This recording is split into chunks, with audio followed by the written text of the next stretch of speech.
$2.50. Hey, sandwich lady. Chicken flatbread sandwich for under $1. So...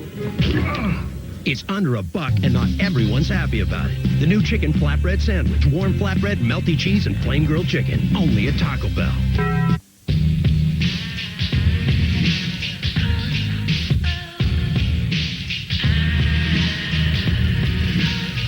The only razor and bikini trimmer in one. The award-winning Chic Quattro for Women trim style. Free your skin.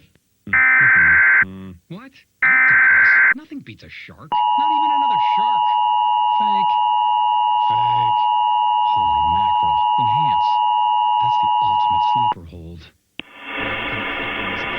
The following message is transmitted at the request of Shasta County Emergency Management and the City of Reading Police Department. A fire that has grown out of control as a result of a fireworks display malfunction is rapidly spreading towards areas in eastern Reading.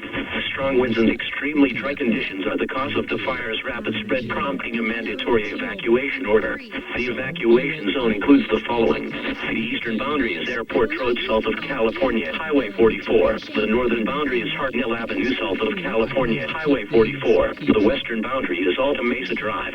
The southern boundary is Venus Way continuing into the Clover Creek Preserve Trail and into Preserve Boulevard. This includes the following neighborhoods.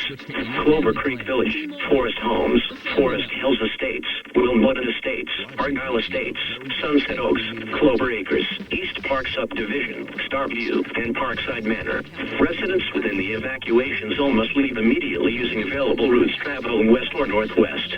Do not attempt to return to the evacuation area until it is deemed safe to do so. Those residing outside the evacuation zone are strongly advised to remain alert should the evacuation order be expanded west. Monitor local media outlets for updates on this emergency. We're fans of FiOS because FiOS On Demand helps bring us together. With just a few clicks, we can access so many family films. It's a great way to spend quality time. And we can watch on our own schedule, so it doesn't interfere with soccer practice. Or dance class. Or swim